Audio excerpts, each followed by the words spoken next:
अगदी थोड्याच वेळात आपण आपल्या फेसबुक लाईव्हला सुरुवात करणार आहोत.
नमस्कार.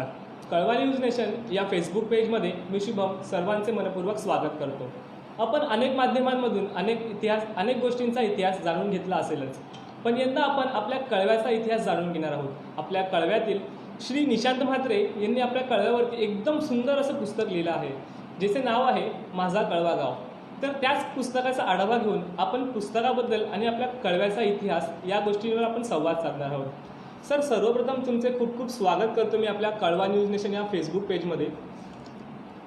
सर, तुम्हाला नेमकी अशी कल्पना कशी सुचली की आपला कळवा, आपला कळव्याचं गाव, आपल्या कळव्याचा इतिहास यावरती आपण एक पुस्तक लिहू शकतो? नमस्कार. सर्वप्रथम तुमच्या प्रश्नाचं उत्तर देण्यापूर्वी आज मैत्री दिनाच्या मी समस्त कळवेकरांना, माता भगिनींना एक अब्जाधीश आग्रही शुभेच्छा देतो. दुसरी गोष्ट म्हणजे उद्या रक्षाबंधन, नारळी पौर्णिमा, त्याच्या देखील सगळ्या माता भगिनींना माझ्याकडनं अब्जाधीश आग्रही शुभेच्छा. तर तुम्ही जसा प्रश्न विचारला आहे की पुस्तक लिहिण्याची संकल्पना कशी काय निर्माण. संकल्पना अशी आली, ॲक्च्युली ध्यानीमनीमध्ये काहीच नव्हतं. एक 2018मध्ये क्लस्टरचा एक जशी आत्ता एक कोरोनाची महामारी आहे, तसे क्लस्टरचं एक मोठं क्लस्टर योजनेच्या वरती एक भूमिपुत्रांच्या जागेंवरती वगैरे घडा येणार होता. तर त्या संदर्भामध्ये आमच्या गाव मिटिंग्स वगैरे चालू होते. तर विचारांची देवाणघेवाण, क्लस्टर नक्की काय आहे हे जाणण्यासाठी आम्ही वारंवार कधी कोळशे, कधी डोकाळी, कधी वाघील, कधी ठाणा, चेंदणी, गोळीवाडा अशा विविध ठिकाणी बसायचो. एक दिवशी असंच क्लस्टरवरती जरा मार्गदर्शन घेण्यासाठी चेंदणी गोळीवाड्यातील पुरातन काळात जे ऐतिहासिक दत्त मंदिर आहे, ज्या दत्त मंदिरात स्वामी समर्थांच्या ज्या पादुका आहेत, त्या खुद्द स्वामी समर्थांचे पादुका नाही का, स्वामी समर्थांचे चरणकमळ त्या दत्त मंदिरात लागलेले आहेत. तर त्या दत्त मंदिरात जेव्हा मार्गदर्शन घेत होतो तेव्हा जस्ट एक संकल्पना आली आणि तिथे संकल्पना देणारे चेंदणी गोळीवाड्यातले माजी मंत्रालय कर्मचारी श्री सुरेंद्र कोळी आणि डॉक्टर गिरीश साळगावकर हे यांनी तिकडे सांगितलं की त्यांच्या चेंदणी कोळीवाड्यावरती मीठ बंधाऱ्यावरती आणि मिठाच्या आगारावरती आणि तोफांवरती त्यांचे चेंदणी कोळीवाड्याचं एक पुस्तक झालेलं. त्याच आढाव्यावरती प्रत्येक गावठणाचे, प्रत्येक गोळीवाड्यांचे एक स्वतंत्र पुस्तक असेल, प्रत्येक गावाचा एक इतिहास नमूद असावा. कारण का कसं आहे की विकासाच्या याच्यामध्ये वेगामध्ये बऱ्याचशा अशा गोष्टी आहेत ज्या पाठी चाललेल्या आहेत, ज्या पुढच्या पिढीला एखाद्या वेळ माहितीही पडणार नाही. तर आपला जसा मुघलांचा इतिहास सांगितला जातो, छत्रपती शिवाजी महाराजांचा इतिहास आहे, संभाजी महाराजांचा इतिहास आहे, तसा भूमिपुत्रांचा सुद्धा एक कुठेतरी इतिहास असावा आणि त्याची नोंद असावी. तर तिथे अशी जस्ट बोलण्यामध्ये ही संकल्पना गिरीश साळगावकर आणि सुरेंद्र कोळी साहेबांकडनं मला मिळाली. तर त्याच्यावरती माझे टीममेट्स म्हणजे क्लस्टरमध्ये माझ्याबरोबर नेहमी असायचे, खांद्याला खांदा लावून, जोडीला, मी पाठीमागे बोलणार नाही, जोडीला बोलील जबाबदारी, श्री कुंदन म्हात्रे, विश्वनाथ म्हात्रे, संतोष साळवी, प्रेमनाथ म्हात्रे. आमच्या आपाप समज झाले की आपण पण आपल्या कळव्यावरती इतिहास लिहूया. असं आमच्यामध्ये जस्ट एक कॅज्युअल चर्चा झाली, करूया ना, का नाही, प्रयत्न करायला काय हरकत आहे, असं एक आमचं सुरुवात झाली. आणि त्याच्यावरती मग आमच्या डोक्यामध्ये आले की त्याच्यावरती आम्ही इतिहास आपण लिहिला पाहिजे. कसं लिहायचं, काय लिहायचं काही माहिती नव्हतं. तर त्या अनुषंगाने आम्ही टीममध्ये सुरुवात झाली. पण क्लस्टरचा वेग एवढा जोरात वाढलेला की क्लस्टरमध्ये आम्ही वाहून गेलेलो. तर आम्हाला याच्यावरती काही हे करायला भेटलं नव्हतं. पण नंतर जसा वेळ भेटत गेला आम्ही तसं याच्यावरती काम करतो. म्हणजे एका दुसऱ्या गोष्टीसाठी आपण काम करत होतो आणि नंतर त्याच्यातून आपल्याला ही कल्पना सुचली, कळव्याचा इतिहास आपण पुस्तक लिहू शकतो. सर, अगदी सुंदर कल्पना होती तुमची. एक्झॅक्टली. सर, आपल्या कळव्याला हे कळवा नाव नेमकं कशा प्रकारे पडलं? कळवा हे नाव पडलेलं आहे, हे दोन कारण आहेत त्याला. त्याचं मी आत्ता उत्तर तुम्हाला लाईव्हवरती नाही देणार, कारण का ते खरं म्हणजे खोटं रहस्य आहे. जे पुस्तक वाचायला ॲक्च्युली तुम्हाला त्याच्यामध्ये आनंद वाटेल. कळव्याला 2 कारणं आहेत, पण एका कारणामध्ये छत्रपती शिवाजी महाराजांचा उल्लेख आहे. त्या काळापासून एक पडलेलं आहे. कळव्यामध्ये काही विशिष्ट कामं व्हायची, त्या दृष्टिकोनाने कळव्याला कळवा नाव पडलेलं आहे. तसं कळव्यामध्ये टाकोळीला टाकोळी नाव का पडलं, अशा विविध ठिकाणी याची नावं का पडली, कशी उत्पत्ती झाली, हे संपूर्ण तुम्हाला पुस्तकामध्ये वाचायला भेटेल. सर अर्थात म्हणजे असं शिवाजी महाराजांच्या काळापासून आपल्या कळव्यामध्ये म्हणजे ये जा सुरू होती, म्हणजे आपला कळव्याचा इतिहास हा एकदम 16व्या शतकापासूनचा आहे असं तुम्हाला म्हणायचं आहे का? नाही, ॲक्च्युली कळव्याचा इतिहास बघायला गेला तर 900च्या शतकापासून आहे. 900च्या शतकापासून आहे. 900 ते 1000च्या शतकामध्ये शिलार राजाची राजवट होती, ती कमीत कमी 1300-1350 या शतकापर्यंत होती. तर छत्रपती शिवाजी महाराजांचा काळ हा 1600चा होता. त्याच्या अगोदर शिलाहार राजांची इथे राजवट होती आणि तेव्हापासून त्या कळव्याचा इतिहास आहे. सर जेव्हा तुम्ही पुस्तकाची सुरुवात करत होतात तेव्हा तुमच्या मनामध्ये अशी नेमकी कोणती कल्पना होती का की तुम्हाला काही असं सुचलं होतं की आपल्या जी पुस्तकाची सुरुवात असेल ती ह्याच गोष्टीपासून व्हायला हवी? ॲक्च्युली आम्हाला पुस्तक लिहायचं हे ठरवलं, कारण का कसं आहे की सुरुवातीपासून म्हणजे ॲक्च्युली बघायला गेलं तर मी फ्रँकली स्पीकिंग सांगतो की मला इतिहास हा विषय जास्ती कधी आवडलाच नव्हता शाळेमध्ये असताना. पण अप्रॉक्सिमेट 8-9 पासून इतिहास हा माझा स्कोरिंग विषय झाला, जिथे माझे ॲक्च्युली पर्सेंटेज वगैरे वाढायला लागले. ते इतिहासाच्या विषयामध्ये वाढायला लागलेले. आणि त्याच्यानंतर म्हणजे इतिहास मी स्वतः इतिहास लिहीन किंवा स्वतः पुस्तक लिहिणे ध्यानीमानीमध्ये काहीच नव्हतं. काहीतरी एक्स्ट्रा ऑर्डिनरी करायचं. क्लस्टरचं काम करत होतो. क्लस्टरच्या कामामधनं ही संकल्पना आली. त्या संकल्पनेमध्ये ती कशी एक्झिक्यूट करायची काही नाही माहिती. पण एक आहे, म्हणजे मी माझ्या मित्रांना वगैरे नेहमी बोलतो, काही गोष्टी असतात ज्या आपण नाही करत, आपल्याकडनं देव घडवून आणून देतो. तर हे सुरुवात करायची होती, कशी करायची होती, काय करायची होती माहिती नाही. पण नंतर मग परत एकदा आम्ही आमची टीम बरोबर बसलेलो. आम्ही रात्री जेवल्यानंतर एक नाईट वॉक झाल्यानंतर थोडा अर्धा पाऊण तास तरी बसायचो वॉक झाल्याच्या. तेव्हा नंतर मला अरे कुंदन चालू करायचं, पण कसं करायचं, काय करायचं, विश्वनाथ दादाला विचारलं. विश्वनाथ पण प्लॅन होता. मग पटकन ट्यूब पेटली की एक काम करूया, जुना कळव्याचा जर का इतिहास काढायचा तर जुन्या लोकांना टॅप करूया. बरोबर सर, अगदी बरोबर. जुन्या लोकांना टॅप करूया. आणि जुनी लोक म्हणजे कसे, आता माझे वडील, माझ्या वडिलांचे जर का मामा किंवा काका वगैरे कोण असतील तर तशी लोक. आता माझ्या वडिलांचंच वय जवळजवळ 74-75 पर्यंत.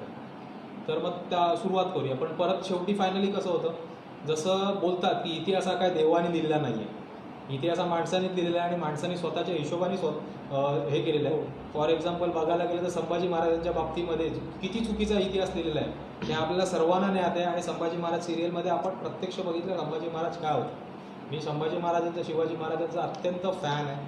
त्यांची रणनीती, त्यांची जी गनिमी काव्ये आहेत, हे मी माझ्या समाजकार्यामध्ये पण भविष्यात राजकारणामध्ये असेल तिकडे असलो किंवा असेल तर तिकडेही शिवाजी महाराजांच्या पावलावरतीच पाऊल असणारे 100%. की आपल्या रयतेचं म्हणजे नागरिकांचं हित कशामध्ये असेल ते पहिला बघायचं. तर त्या हिशोबातनं सुरुवात झालेली. तर मग सुरुवातीला आत्ता माझ्या वडिलांची मोठी बहिणी आमच्या कळव्यात राहते गावदेवी मंदिराच्या बाजूला, कैलासवासी हिरुबाई पाटील. तर कैलासवासी मी आत्ता बोललो कारण का आत्ताच काही 15-20 दिवसापूर्वी त्यांचं निधन झालेलं आहे. त्या आजारी होत्या, वयाच्या जवळजवळ 80 वर्षी त्यांचं निधन झालेलं. तर माझ्या वडिलांची ॲक्च्युली 2 नंबर बहीण, ती वडिलांपेक्षा मोठी. त्यांचा इंटरव्ह्यू पहिला घेतला. मग त्यांच्यापासून आम्ही सुरुवात केली की सुरुवात करायची तर पहिला कुठनं करायची तर आपण गावदेवीपासून करूया. आपलं म्हणजे एक आगरी कोळी समाजाचा एक इतिहास आहे आणि आगरी कोळी समाज हा मातृसत्ताक समाज आहे. त्याच्यावरती कसं आहे की समाजामध्ये कुठल्याही आगरी कोळी गावामध्ये जर का तुम्ही पहिला बघाल तर तुम्हाला गणपतीचं देऊळ नंतर भेटेल, पण पहिला गावदेवीचं देऊळ भेटेल. गावदेवीच्या बाजूला राहत असणारी आमची आत्या, मध्ये आत्याकडे गेलो. आत्याकडे विचारलं की गावदेवीचं आम्हाला देवीचं पहिला इतिहासापासून सांगा. मग त्याच्याकडनं आम्ही सुरुवात केली आणि आम्ही सुरुवात केल्याची तारीख पण तो पण दिवस पण अत्यंत योगायोगाने आम्हाला देवीच्या उत्सवाचाच दिवस होता. 1 मे नाही, 1 मेच्या 7 दिवस अगोदर आपला एक 7 उत्सव म्हणून असतो. त्या दिवशी देवीचं आणि गावाचे जे वेशी असतात त्यांना एक मानपान दिलं जातं. 7च्या दिवशी आम्ही घेतलेली ती तारीख आहे 24 एप्रिल 2018. त्या दिवशी आम्ही पुस्तकाची पहिली इंटरव्ह्यू घेतली आणि त्या दिवसापासून आम्ही पुस्तकाला प्रारंभ केला. सगळ्यात पहिली इंटरव्ह्यू आणि आम्हाला सहकार्य करणारी माझी स्वतःची आत्या कैलासवासी हिरुबाई नामदेव पाटील. सर आपल्या कळव्यात अशा अनेक जुन्या वास्तू आहेत. म्हणजे उदाहरणार्थ घ्यायला गेलं तर आपण आपला कळव्याचा जो जुना खाडीपूल आहे तो एक, आपलं छत्रपती शिवाजी महाराज रुग्णालय, आपला पारसिकचा डोंगर, आपल्या भुलाईदेवी मातेचं देऊळ. सर या जुन्या वास्तूंबद्दल आणि त्यांच्या इतिहासाबद्दल आपल्या प्रेक्षकांना तुम्ही काय सांगाल? भोलाई देवीचं मंदिर बघायला गेलं तर ते इतिहास नाही बोलताना ते खूप प्राचीन आहे. म्हणजे बघायला गेलं तर ते मी शतकं नाही सांगू शकत, पण ते खूप प्राचीन असल्याकारणाने त्या भोलाई देवीचा इतिहास हा कृतयुगापासून ते त्रेतायुगापासून सुरुवात झालेला आहे. आता त्रेतायुगापासून कसं सुरुवात झालं त्याच्याबद्दल संपूर्ण विश्लेषण पुस्तकामध्ये आहेच. पुस्तकामध्ये तुम्ही वाचालच आणि प्रेक्षक पण वाचतीलच. आणि त्या देवीची महिमा आणि तिचे सत्व कसे आहेत, काय आहेत आणि त्याचा अनुभव प्रत्यक्ष इंग्रजांनी पण घेतलेला आहे. तर भोलाई देवीच्या सामने बघायला गेलं तर ते ऐतिहासिक नाही तर ते खूप प्राचीन देऊळ आहे. बघायला गेलं तर पारसिकचा डोंगर सुद्धा हा खूप प्राचीन आहे. पारसिकच्या डोंगराला पारसिकचं नाव कसं पडलं तेही तुम्हाला इतिहासाच्या पुस्तकामध्ये भेटेल. पारसिकच्या पण सर अगदी थोडक्यात सांगायचं झालं तर त्या इतिहासामागचं नेमकं रहस्य तरी काय आहे? कोणत्या पारसिकच्या डोंगराचं पारसिकच्या डोंगरावरचं पहिली गोष्ट म्हणजे हे निसर्गरम्य डोंगर आहे. आज त्याच्यावरचं निसर्ग अनधिकृत बांधकामामुळे हरपत चाललेला आहे. पण 1971 ते 75पर्यंत डोंगर हा फक्त हिरवागार होता. आज तिथे जरा तुम्हाला कौलारू आणि डिश अँटिनाच्या छत्र्या दिसत असतील, पण पहिला हा निसर्गरम्य होता आणि हाही खूप प्राचीन आहे. म्हणजे हा अजून बघायचं झालं तर हा पण तुम्ही बोलायचं झालं तर मुघलांच्या अगोदरपासूनचा हा डोंगर आहे. सर आणि आपल्या कळव्यातील छत्रपती शिवाजी महाराज रुग्णालय ते छत्रपती आणि आपला शिवाजी- कळवा खाडी पूलचा जो इतिहास आहे तो नेमका केव्हाचा आहे? छत्रपती शिवाजी रुग्णालय जो आहे तो ऐतिहासिक असं बोलू शकतो आपण, पण हा जास्ती जुना नाही आहे. हा अंदाजे 90च्या दशकामध्ये याचं बांधकाम सुरू झालेलं आहे. कारण का तेव्हा मी आय थिंक काहीतरी सेकंड थर्डला वगैरे असेल आणि सुदैवाने न्यू इंग्लिश स्कूलमध्ये मी होतो, ज्ञान विकास मंडळ न्यू इंग्लिश स्कूल. ती शाळा छत्रपती शिवाजी रुग्णालयाच्या समोरच आहे म्हणून तिकडनं ये जा नेहमीच होती. तर तो शिवाजी रुग्णालय मी ॲक्च्युली तो कन्स्ट्रक्ट होताना बघितलेला आहे. छत्रपती शिवाजी रुग्णालय हा इतिहास आपण घेऊ शकतो कारण का इतिहासामध्ये भविष्यामध्ये तो ऐतिहासिक होणार आहे. तर तो एवढा जुना नाही आहे. दुसरी गोष्ट म्हणजे कळव्याचा पूल म्हणाला जातो.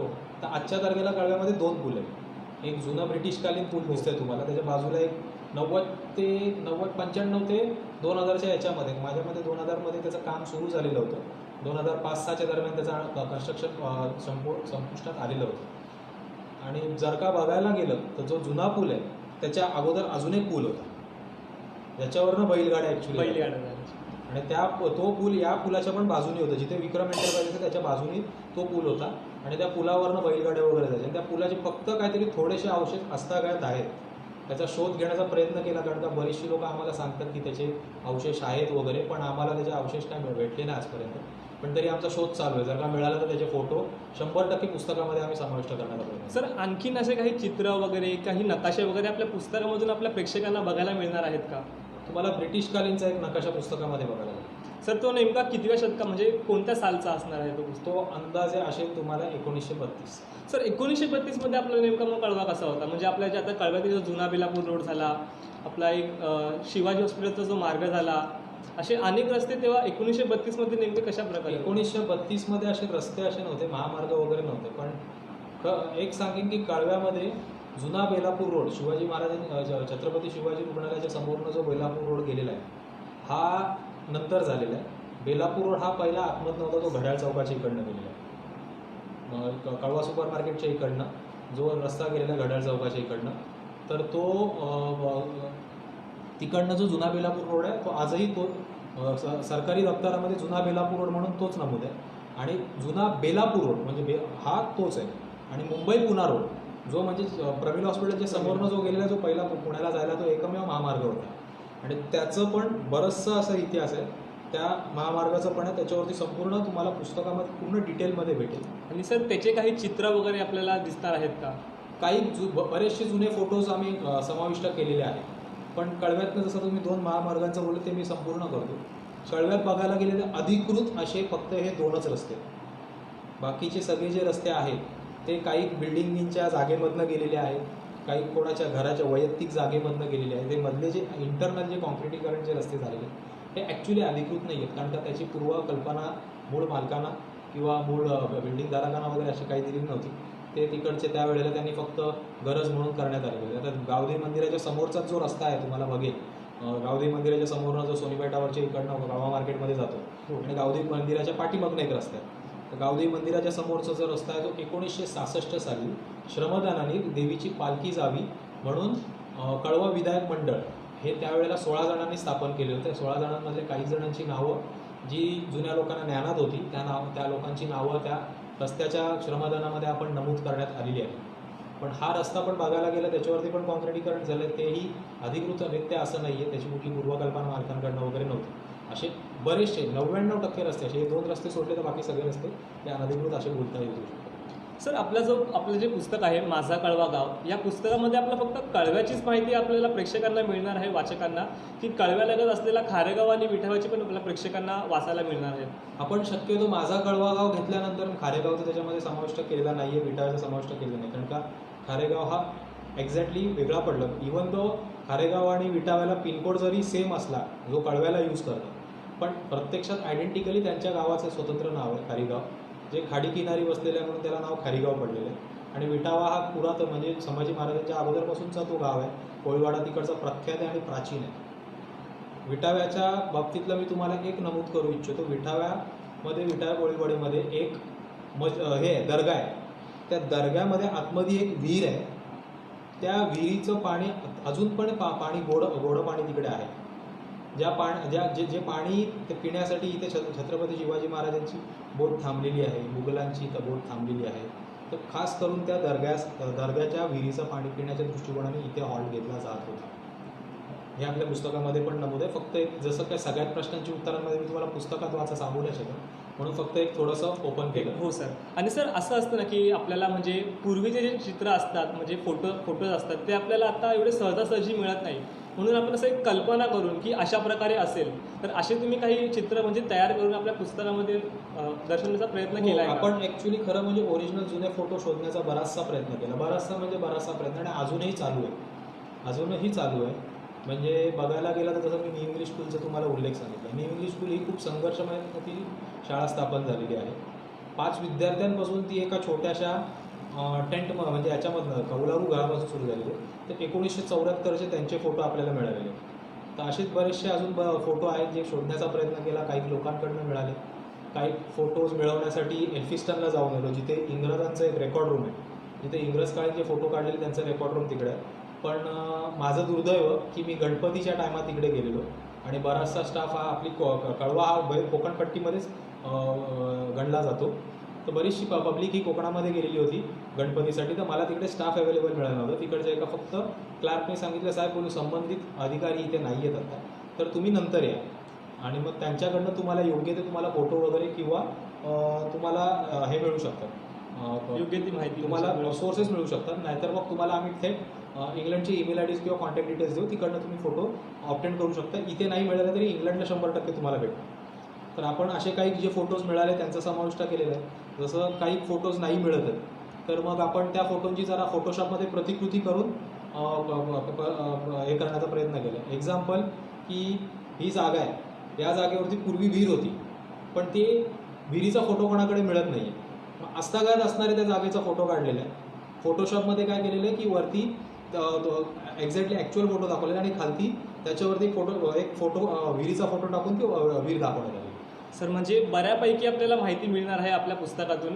आणि असे म्हणजे जे जुने आपले चित्र वगैरे आहेत, फोटो वगैरे आहेत, तेही आपल्या प्रेक्षकांना म्हणजे वाचकांना म्हणजे पाहायला मिळणार आहे. नक्कीच. सर आपल्या म्हणजे कळव्याचा उद्या नारळी पौर्णिमा सण उद्या आहे. आपल्या प्रामुख्याने आपल्या कळव्यात देखील तो साजरा केला जातो. आणि तुम्ही म्हटलं की आपला जो जुना खाडी पूल आहे त्याच्या लगतच एक अगोदर बैलगाड्या तिकडनं जायच्या.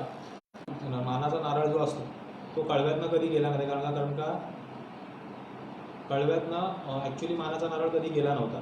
कारण का कळव्यामध्ये ही शक्यतो आगरी समाजाची वस्ती जास्ती होती आणि कळव्याच्या खाडीला लगत असणारे 2 कोळीवाडे, एक महावगिरी कोळीवाडा जवळ असणारा आणि एक चेंदणी कोळीवाडा, आणि त्याच्यात लगत पुढे असणारा एक विटावा कोळीवाडा, आणि तिकडनं पुढे गेला तर एक राबोडी कोळीवाडा.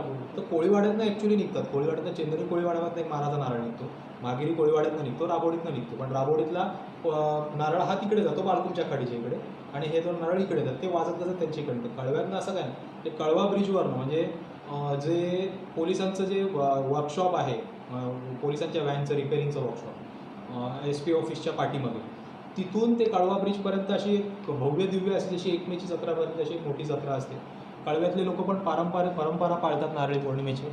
जाऊन समुद्र देवताला नारळ अर्पण करतात. असंच नाही की कळव्यातले भूमिपुत्र वगैरेच, इतर सर्वसमाविष्ट लोक पण त्याच्यामध्ये जातात. कळवा हा पूर्वापारपासून सर्वसमाविष्ट होता कळव्यात. सर म्हणजे अगदी एकदम जेव्हा बैलगाड्या जिकडनं जायच्या तेव्हाची नारळी पौर्णिमा कशा प्रकारे साजरी करण्यात यायची कळव्यात? परंपरा म्हणजे कसं आहे, जशी पिढी पुढे जात गेलेली आहे तशी परंपरामध्ये कुठेतरी ती थोडीशी आकसत गेली, एक बदलत गेली, एक ती थोडीशी श्रिंक होत गेलेली आहे. पण त्याचं मी कारण असं सांगेन की कसं आहे, विकासाच्या याच्यामध्ये बदल हा हवा, पण बदल हा तितका नसावा की आपली संस्कृती आणि आपली परंपरा कुठेतरी हरपली पाहिजे. जर का संस्कृती परंपरा आपले जे काय रूढी परंपरा वगैरे आहेत त्या जर का जतन करायच्या, तर मी या पुढच्या पिढीला दोष देणार नाही. पुढच्या पिढीला दोष देणार नाही, ती सर्वस्व जबाबदारी असेल ती चालू पिढीची असेल.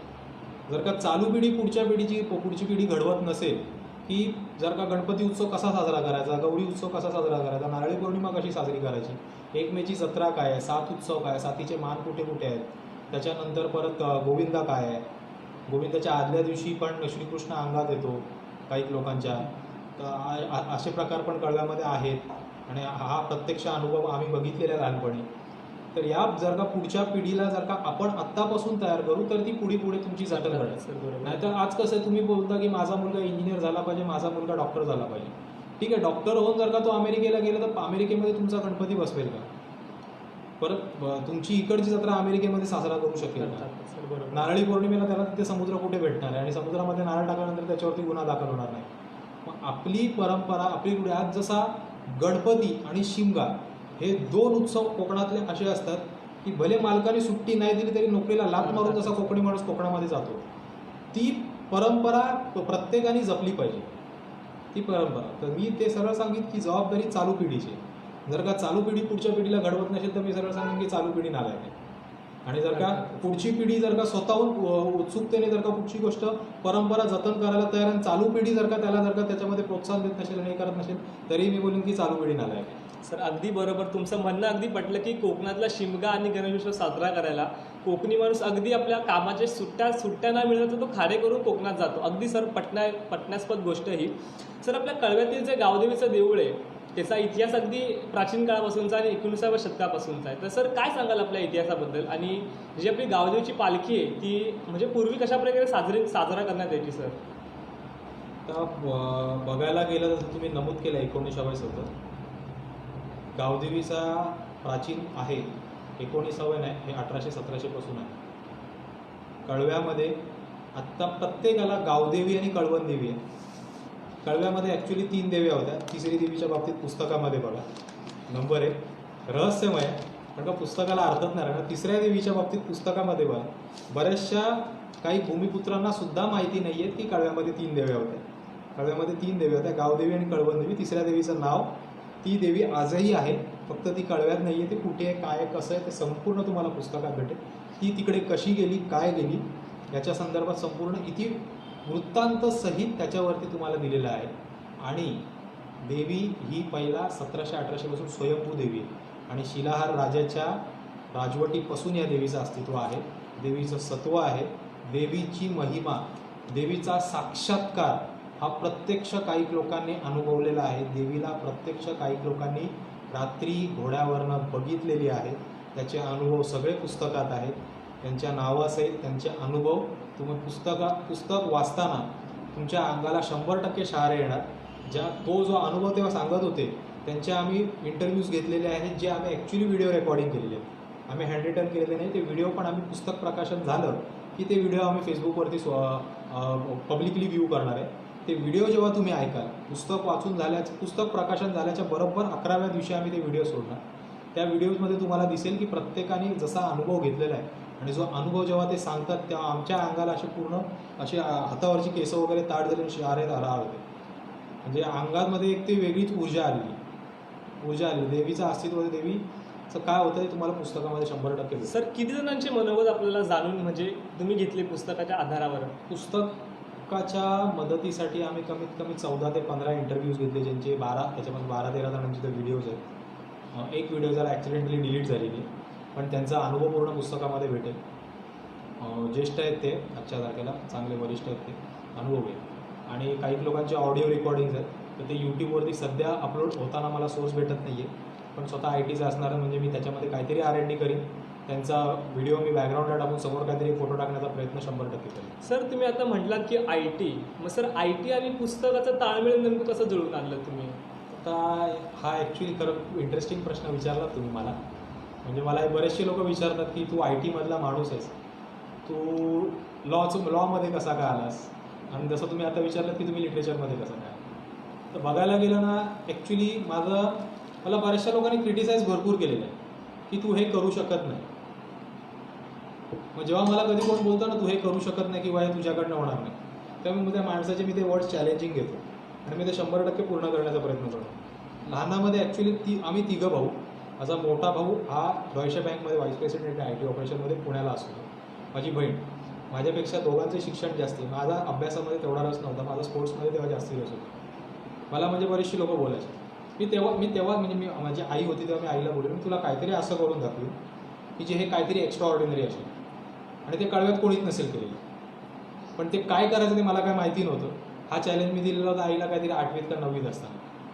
आज आई नाही आहे, पुस्तकाचं काम चालू असताना आईने काही गोष्टी बघितलेल्या. आत्याची इंटरव्ह्यू तिला दाखवलेली होती, परत नंतर एक दुसरी आत्या तिची पण इंटरव्ह्यू तिला दाखवलेली होती. तिला एक दिसलं, म्हणजे त्याच्यामधनं तिला तो स्पार्क दिसलेला होता की कोणी मला चॅलेंज केलं ना की तू एक करू शकत नाही, तर मी ती 100% ती गोष्ट करण्याच्या पाठीमागे लागतो आणि ती करून दाखवतो. कारण का जेव्हा ती गोष्ट मी करतो त्यावेळेला मला त्याचा चेहरा बघायला ॲक्च्युली खूप आवडतं. तर IT माणूस आहे. IT अनएक्सपेक्टेडली मला लॉमध्ये इंटरेस्ट आला. मी लॉचं माझं चालूच आहे. मी समाजसेवेमध्ये मला त्याचा प्रशासकीय कामामध्ये त्याचा भरपूर फायदा होतो. आणि पुस्तक लिहिण्याचं जसं मी तुम्हाला सांगितलं की लॉ आणि समाजसेवेमध्ये क्लस्टर डेव्हलपमेंट ही ॲक्च्युली एक अजगररूपी डेव्हलपमेंट होती, ज्याच्यामध्ये राहती घरं सगळ्यांची जी मालकी हक्काची ती भविष्यात मालकी हक्काची घरं भाड्याची होणार होती. तर ते कोणावरती अन्याय होऊ नये म्हणून त्याच्यामधनं निघालो. त्याच्यामधनं ही संकल्पना आली. हे पुस्तकाचं कामकाज सुरू झालं 24 एप्रिल 2018 आणि त्याच्यामध्ये आम्ही हे पुस्तक लिहायला सुरुवात केली. त्याच्यामध्ये पण सांगितलं की त्याच्यामध्ये आम्हाला कळव्यातनं बऱ्याचशा लोकांनी क्रिटिसाइज केलं की काय पुस्तक लिहिणार आहे, काय इतिहास करत आहे. खरं म्हणजे आम्ही बघायला गेलो तर मी, कुंदन, विश्वनाथ दादा आम्ही सगळेजण डिमोटिवेट पण झालो. 3 इंटरव्ह्यू नंतर आम्ही अक्षरशः थांबलेलो. हे 2018 आम्ही 1.5 महिन्यामध्ये 3 इंटरव्ह्यू केले आणि नंतर आम्हाला जत्रेच्या आसपासमध्ये आम्हाला भरपूर क्रिटिसाइज करण्यात आलं की काय पुस्तक लिहिणार आहे ना, कोण काय मदत करणार आहे ना, काय भेटणार. हे सगळं सुरू झालं. पण नंतर 2019 उजाडला. मी बोललो छायला लोकांनी आपल्याला परत आपण चॅलेंजेस तर नेहमी ॲक्सेप्ट केलेले, मग आपण एक काम करूया, याच्यावरती पुन्हा एकदा चार्ज होऊया. हो सर. 2019 आम्ही पुन्हा याच्यावरती कामाला लागलो आणि त्याच्यानंतर आम्ही कंटिन्यू रॅपिडली इंटरव्ह्यू स्टार्ट केले. परत नंतर आम्ही बऱ्याचशा ठिकाणी आम्ही जाऊन तिथे प्रत्यक्ष त्या जागेची पाहणी केली की ही जागा कशी होती, काय होती. आणि सेकंडली नंतर या पुस्तकाचं कामकाज सुरू झालं आणि ज्या वेळेला पुस्तक प्रकाशन होईल, मला व्यक्तिगत माहिती आहे ती लोकं कोण मला बोलले हा काय पुस्तक लिहिणार वगैरे. या इंटरव्ह्यूच्या माध्यमातून मी त्यांना मेसेज देऊ इच्छितो की हे पुस्तक जेव्हा होईल तेव्हा मला तुमचा चेहरा बघायला खूप आवडेल. अर्थातच सर. आपलं हे जे पुस्तक आता तुम्ही सांगताय, कळव्याची जी माहिती सांगताय, आपल्याला कळव्यातील म्हणजे ज्या गोष्टी आता तुम्ही सांगितलं, उल्लेख केला, आपल्या कळव्यामध्ये प्रामुख्याने 3 म्हणजे देवी आपल्या आहेत. हेही देखील आपल्या प्रेक्षकांना म्हणजे फार कमी लोकांना म्हणजे माहिती होतं, ते आता माहिती पडलं असेलच.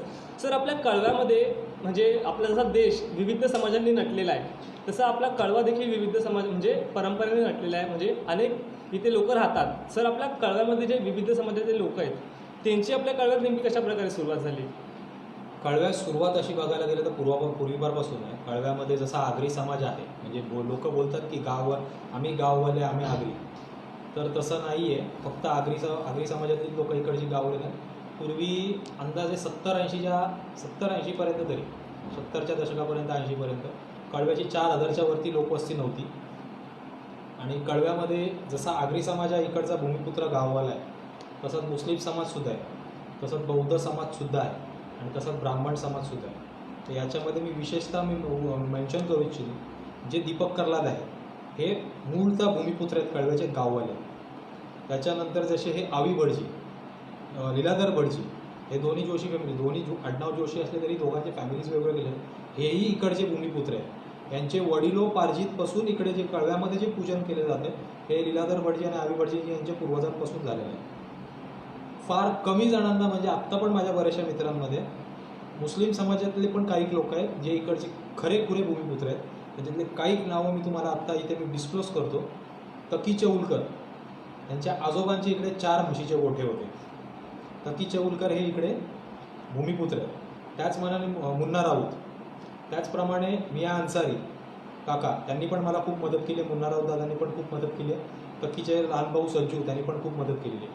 आणि शब्बीर खानबंदे, त्यांची इंटरव्ह्यू मला प्रामुख्याने घ्यायची होती, पण माझं दुर्दैव सांगतो की ते सध्या त्यांचं जरा वय पण झालेलं आणि आजारी आहे. ते पॅरालिसिस झाल्या कारणाने मला त्यांच्या मुलांनी सांगितलं की ते आजारी असल्याकारणाने काय बोलू नाही शकत वगैरे, तर त्यांना आम्ही जास्ती त्रास देत नाही. तर मी पण त्यांना त्रास नाही दिला. तर तेही इकडचे भूमिपुत्र आहेत. सर, आपल्या कळव्यात एक कुंभाराळी आहे, तर त्या कुंभाराळीच्या इतिहासाबद्दल आपल्या प्रेक्षकांना काय सांगाल? कुंभार आळी आणि भुसार आळी या 2 आळ्या होत्या पहिल्या गोष्ट, म्हणजे कुंभाराळी आणि भुसाराळी या 2च आळ्या आणि एक तलावचा मत्सरदेव तलाव. कुंभाराळी म्हणजे तिथे प्रामुख्याने कुंभार समाज राहायचा, जिथे ॲक्च्युली गणपतीचे कारखाने होते, परत नंतर मडके वगैरे बनवायचे. तिथे बघायला गेलं तर गोरे फॅमिली हे पण भूमिपुत्र आहेत जे कुंभार आहेत. आणि त्यांच्या कुंभार आळीचं एक आयडेंटिटी म्हणून जे पांडुरंग चौक आहे आता कळव्यातलं, जिथे तुम्ही अशोक गॅरेजच्या समोरचाच आहे, तो पूर्वी पहिला हा मोठा मैदान होता. त्याला पांडुरंग चौक हे नाव दिलेलं आहे. माझ्या वडिलांचे मामाची मुलगा पांडुरंग ठाकूर हे देवळाचे फाउंडर, ट्रस्टीचे फाउंडर मेंबर होते. त्यांच्या नावाने तिकडे पांडुरंग चौक म्हणून त्यांना दिला. पहिला मोठा मैदान होता. पहिला जसं म्हणजे हा रस्ते वगैरे तर कमी होते, वस्त्या कमी होत्या, तिकडे मोठा मैदान होता. तिथे जी आत्ता आयडेंटिटी म्हणून तिथे ती कुंभाराची मूर्ती ठेवलेली, कुंभाराळीची ती बाँड्री आहे म्हणून तिकडे कुंभाराळीची एंट्री म्हणून तिथे कुंभाराचे एक स्टॅच्यू बनवलेले, ती कुंभाराळीची आयडेंटिटी.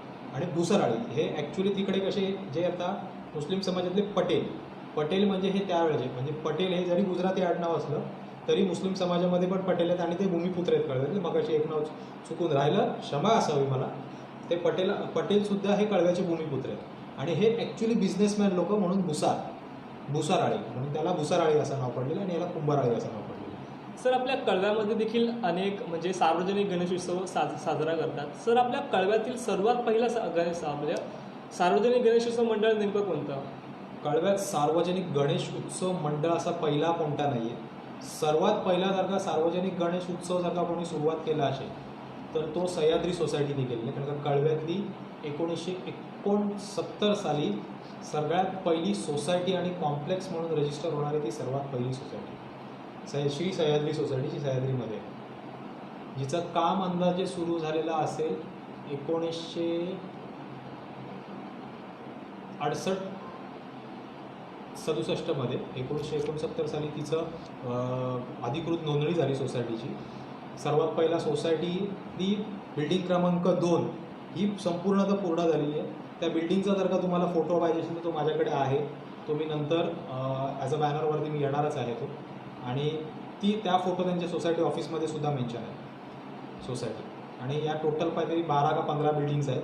त्या सर्वात पहिलं म्हणजे जे कॉम्प्लेक्स म्हणून जे कळव्यामध्ये झालेलं होतं ते श्री सह्याद्री सोसायटी.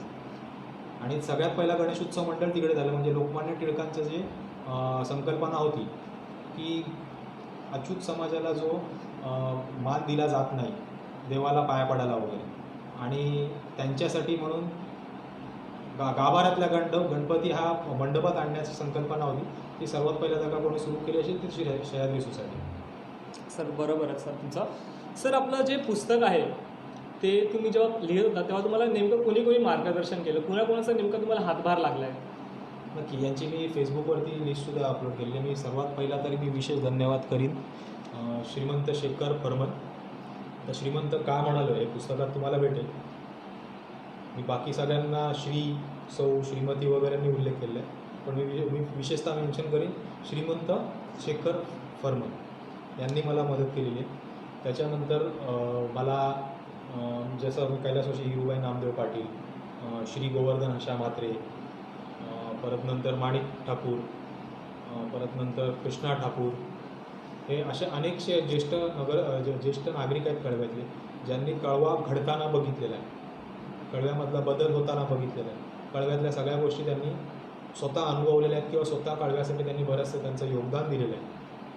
तर या सर्वांकडनं मला विशेष सहकार्य लाभले.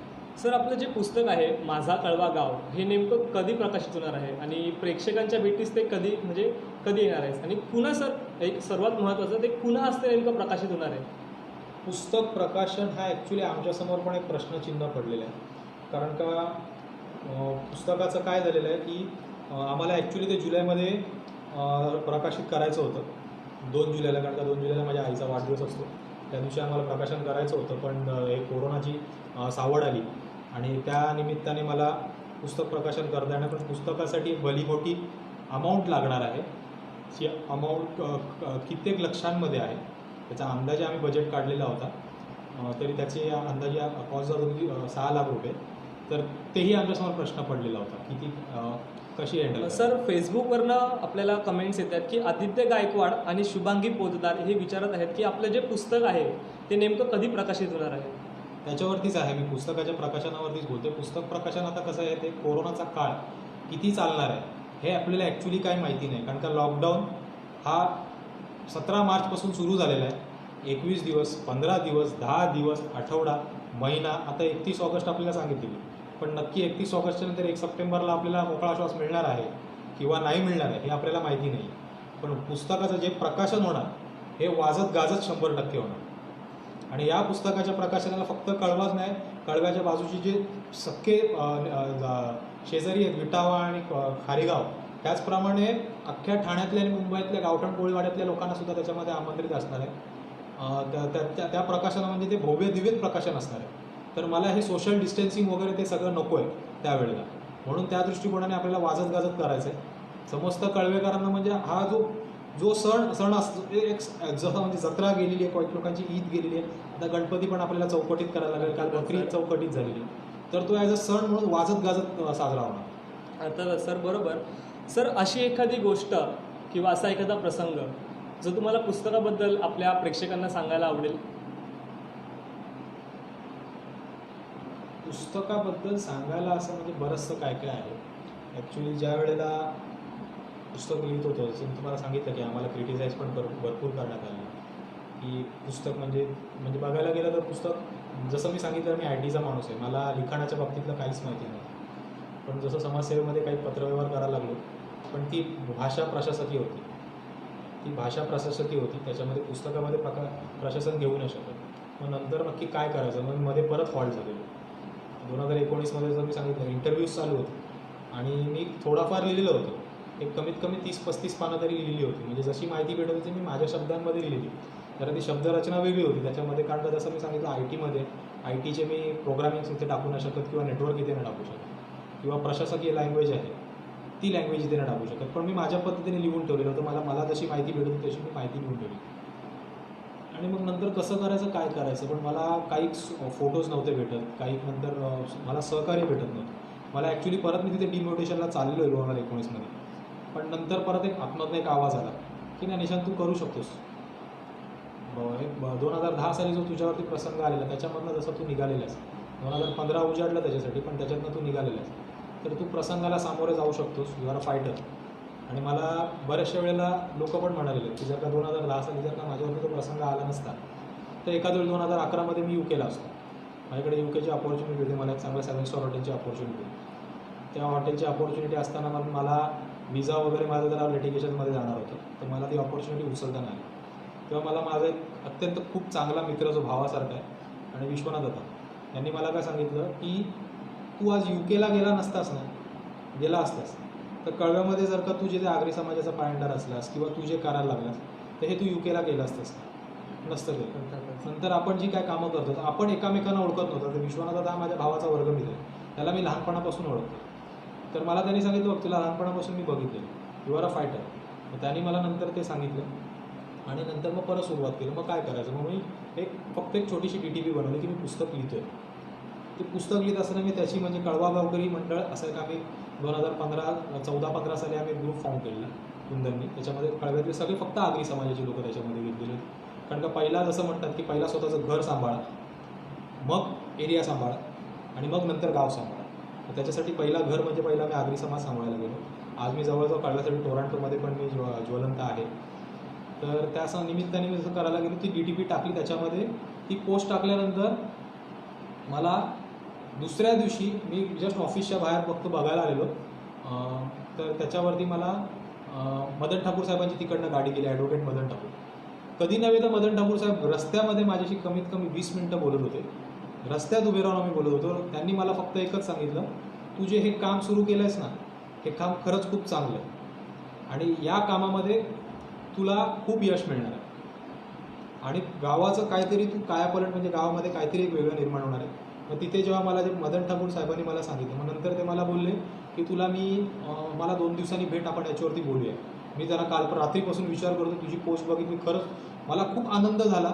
म्हणजे कळव्यातलं कोणतरी एक ज्येष्ठ, ज्यांनी कळवा घडताना बघितलेलं आहे, ज्यांनी गोपीनाथ पाटलांचा संघर्ष बघितला त्यांच्या लहानपणापासून, ज्यांनी गोपाळराव पाटलांच्या ख्याती ऐकलेल्या त्यांच्या लहानपणापासून, त्यांनी मला जेव्हा सांगितलं ना की खरंच खूप चांगलं करतो, मी बोललो की I am on the right track, मी योग्य मार्गावरती आणि योग्य रुळावरती. तर मला त्यांनी सांगितलं की मी आठवतच बसतोय की मी कोणाला करतो. मी तितक्यात त्यांना मी म्हणालो की मी आज संध्याकाळी कृष्णा ठाकूर यांना भेटते. म्हणजे कृष्णा ठाकूर माझे काका आहेत, ॲक्च्युली वडिलांचे मामाचे मुलगे, त्यांच्या पिढीतले ते सगळ्यात मोठे भाऊ त्यांचे, जे गोपाळराव पाटलांचे सवंगडी होते. तर त्यांच्याबरोबर मी घेत होतो. त्याच्यामध्ये मला एक ती नवीन ऊर्जा मिळाली की बाबा नाही, हे आता काही झालं, हा पुस्तक प्रकाशन 100% काढ. म्हणजे ते मी बोलतात ना, जसा कुठेतरी संध्याकाळी सूर्य मावळतो ना, तसा मला दर दिवशी एक नवीन सूर्य मावळतो. म्हणजे जरी रात्री चंद्र आला तरी मला माहिती आहे की उद्या माझ्या उमेदीचा नवीन सूर्य उगवतो. अर्थातच सर आपल्याला फेसबुकवरनं विनोद सवर यांनी प्रश्न केला आहे की साहेब, कळव्यामध्ये आपला आदिवासी समाज देखील आहे, तर यावर काय सांगाल तुम्ही? कळव्यामध्ये आदिवासी समाज हा पूर्वापारापासून नव्हता, आत्ता आहे. आदिवासी समाज, जसं मी बोलतो, जसं मी तुम्हाला सांगितलं की बौद्ध समाजांमधले आपले कर्लात हे लोक होते. आदिवासी नंतर स्थलांतरित भरपूर झाले. म्हणजे आज कळव्यामध्ये मालवणी समाजसुद्धा आहे, कुणबी समाजसुद्धा आहे. त्याच्यानंतर असे अनेक जातीप्रांतातली लोक कळव्यामध्ये आलेले आहेत आणि कळव्यांनी प्रत्येकाला त्यांना आपल्या कवेतमध्ये घेतलेलं आहे. म्हणजे त्यांना प्रत्येकाला आपल्या कवेत घेतलेलं आहे त्यांनी आणि प्रत्येकाला त्याच्यामध्ये घेतलेलं आहे. आदिवासी समाजाने त्यांची वेगळी खाती आहे. जसं कुणबी समाजाचं एक परत नंतर गुजराती समाजसुद्धा आहे. आज जवळजवळ आपली पूर्ण बाजारपेठ असेल त्याच्यामध्ये मॅक्सिमम गुजराती समाज आहे. दुर्दैव आहे की तिकडे मराठी माणूस कुठे जास्ती धंदे करत नाही. हातावरती बोटं मोजण्या इतकी मराठी माणसांची धंदे. आदिवासी समाज हा आलेला आहे आणि त्यांचं आपलं स्वागत आहे त्यांच्यावर. अर्थातच सर आपलं म्हणजे आता आपल्या देशावर आणि आपल्या संपूर्ण देशावरती कोरोनाचं संकट आलेलं आहे. सर आज जरी ही परिस्थिती असली तरी येत्या 5 ते 10 वर्षांमध्ये हा एक इतिहास असणार आहे. तर आपल्या पुस्तकामध्ये हा कळव्याचा आणि कोरोनाचा काही संबंधाचा ताळमेळ तुम्ही जुळवून आणला आहे का पुस्तकात? 100%. कारण का कसं आहे की जेव्हा पुस्तक फायनल झालं, हे त्याचं आम्ही काहीतरी अंदाजे 130-140 पेजेस असेल, नॉट रिमेंबरिंग एक्झॅक्टली. त्यावेळेला आम्ही म्हणजे पुस्तक फायनल झालं, आम्ही फेसबुकवर त्याची जाहीर घोषणा केली की आम्ही पुस्तक स्क्रुटिनीसाठी चांगलं आहे. लॉकडाऊनच्या अगोदर आम्ही कमीत कमी एक जुने जाणते चांगले ज्यांचं जे वाचक आहेत, असे वकील, डॉक्टर्स, परत काही एखाद दुसरे राजकारणी, कळव्या विरळी, यांच्याकडे आम्ही स्क्रुटिनीसाठी टाकलं. त्यांनी आम्हाला त्याच्यामधलं सांगितलं की योग्य आहे, थोडेफार फक्त शब्दांमधले फेरबदल आहेत, ते करावे लागतील. त्याच्यातले त्यांनी काही फेरबदल सुचवले आणि मग नंतर ते फेरबदलावरती आम्ही ॲक्च्युली लॉकडाऊनमध्ये काम सुरू केलं. आता लॉकडाऊनमध्ये मी आणि कुंदन एकत्र बसू शकत नाही, कारण का मी नॉर्मली इंग्लिश मिडियममध्ये, कुंदन पण इंग्लिश मिडियममध्ये, पण त्याचं मराठीवरती स्टँड चांगलं आहे. माझे स्पेलिंग मिस्टेक्स वगैरे होतात, मग त्या स्पेलिंग मिस्टेक्स, ग्रॅमॅटिकल मिस्टेक्स वगैरे माझं कुंदन करतो. माझ्या ऑफिसमधली जी माझी एक्झिक्युटिव्ह प्रियांका खोपटकर, ती मला हेल्प करते. म्हणजे जरी ती माझी एक्झिक्युटिव्ह असली तरी माझ्या लहान बहिणीसारखी, आणि मला ती प्रत्येक त्या मराठी ग्रामरमध्ये तिने मला मदत केलेली आहे. असे कुंदन, विश्वनाथ म्हात्रे, असे काही लोक आहेत ज्यांनी मला त्याच्यामध्ये केले. मग आता त्याच्यामध्ये अचानक हा लॉकडाऊन डोक्यावरती आला, घरातनं निघत नाही, मी माझ्या घरात अडकले, कुंदन घरात अडकले. मग करायचं कसं? काम तर झालं पाहिजे. आणि लॉकडाऊन किती वेळ चालला आणि वेळ फुकट का घालवायची? आणि आपण घरात बसलेलो, घरात बसून कंटाळणं जाण्यापेक्षा आम्ही तो पिरियड इनकॅश केला. इनकॅश करता करता तो तिकडे फोनवरती, आम्ही फोनवरती बोलायचो, दोघांच्या समोर कॉम्प्युटरची स्क्रीन, तो लॅपटॉप घेऊन असायचा, मी माझा डेस्कटॉप घेऊन असायचो. बाजूला माझ्या तो पुस्तकाची एक हार्ड कॉपी होती, त्याच्यामध्ये जे काय करेक्शन्स होते करेक्शन्स, मग तो सांगायचा अमुक पानावरती अमुक लाईनीमध्ये एवढा शब्द. हे आम्ही ऑनलाईन जे पहिले 2 लॉकडाऊनचे सेशन होते त्याच्यामध्ये एवढं सगळं झालं. मग नंतर काही दिवस उलटले आणि जसं मी सांगितलं की मला काही फोटोजमध्ये कॉपरेशन मिळत नव्हतं, तर मला या लॉकडाऊनच्या दरम्यान 1971 ते 1974 मी इंग्लिश स्कूलचे फोटोज मिळाले, ते तुम्हाला बघायला मिळतील पुस्तकामध्ये. म्हणजे लॉकडाऊन इनकॅश केला आम्ही. जिथे आम्ही 130-140 पेजेस होतो आज जवळजवळ ते 250 पानं झालेली आहे. या लॉकडाऊनमध्ये आम्हाला जसं कोरोनाचा जरी आज वर्धमान काळ असला तरी भविष्यात तो 100% भूतकाळ असणार आहे आणि इतिहासाचं पुस्तक एकदाच लिहिलं जाणार आहे. परत भविष्यामध्ये याच्यानंतर कोण त्याच्यामध्ये अमेंडमेंट करेल किंवा काय असेल, माझ्यामध्ये ताकद असेल तर 100% मी करण्याचा प्रयत्न करीन. माझ्यामध्ये नसेल तेव्हा कोणतरी दुसरा एक निशान मात्रे जर का आला किंवा माझ्यासारखा एक असंच काहीतरी एक्स्ट्रा ऑर्डिनरी विचार करून कोणतरी जन्माला आला तो 100% त्याच्यामध्ये करण्याचा प्रयत्न करेन. सर अगदी आता शेवटचा एक प्रश्न घेतो मी.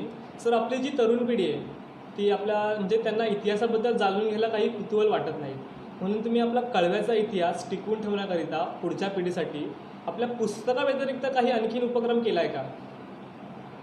पुढच्या पिढीसाठी पुस्तकाव्यतिरिक्त असं सांगायचं झालं तर पुस्तकात माझी एक लाईफटाईम अचिव्हमेंट आहे. त्या पुस्तकामध्ये मी जसं सांगितलं की चालू पिढी ही जबाबदार असेल पुढच्या पिढीला घडवण्यासाठी. तर मी जसं आत्ता माझा भाचा आहे, माझी पुतणी आहे, माझा पुतणा आहे, माझी पुढची पिढी तरी आहे, माझी पुढची पिढीसाठी मी त्यांच्यासाठी काय करायचं तर आता माझे दोघं म्हणजे पुतणा आणि पुतणी हे पुण्याला राहतात. ते पुण्याच्या याच्यामध्ये म्हणजे ते ॲक्च्युली सरस्वतीच्या भूमीवरती आहेत. पुणा ही सरस्वतीची भूमी आहे, म्हणजे तिथे ॲक्च्युली शैक्षणिक भूमी मानली जाते पुण्यामध्ये. तर तिकडे त्यांना कळव्याच्या बाबतीत एवढं काहीच नाही, कारण का ॲक्च्युली त्यांचा जन्म देखील पुण्यातच झाला, म्हणून त्यांना कळव्याच्या बाबतीत एवढं काय माहिती नाही. पण ज्या वेळेला कधीतरी त्यांना आपल्या मायभूमीच्या बाबतीत ओळखायचं झालं तर हा पुस्तक त्यांच्यासाठी खूप महत्त्वाचा ठरणार.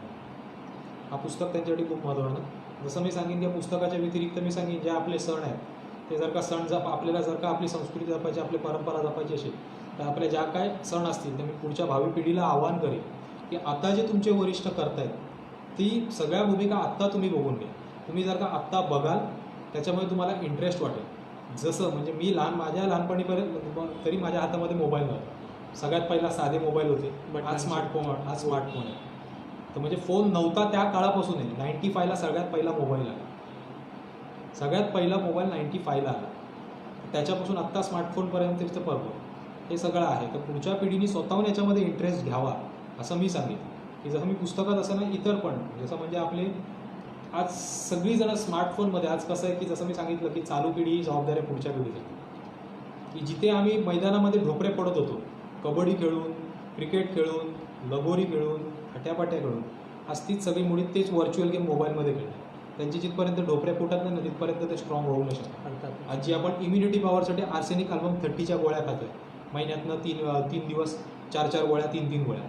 अरे मुलांना मातीमध्ये खेळायला पाठवा, जेव्हा त्या मातीची ओढ त्यांना लागेल त्यावेळेला खरं म्हणजे ते ॲक्च्युली त्यांची इम्युनिटी पॉवर वाढेल. अर्थातच सर, बरोबर आहे तुमचं. सर आता तुम्ही धन्यवाद करतो सर तुम्ही लिहिलेल्या पुस्तकामुळे आपल्या कळव्यातील सर्वांनाच म्हणजे आपल्या कळव्याची माहिती जाणून घ्यायला मिळणार आहे. आणि आपल्या प्रेक्षकांचे देखील मी आभार मानतो की त्यांनी वेळात वेळ काढून आपल्या फेसबुक पेजला त्यांनी भेट दिली. आणि सर तुमचे देखील आभार मानतो, तुम्ही वेळात वेळ काढून आपल्या कळवा न्यूज नेशन या फेसबुक पेजद्वारे लोकांसोबत आपल्या कळव्याविषयी, कळव्याच्या इतिहासाबद्दल आणि पुस्तकाविषयी संवाद साधल्याबद्दल सर्वांचे धन्यवाद.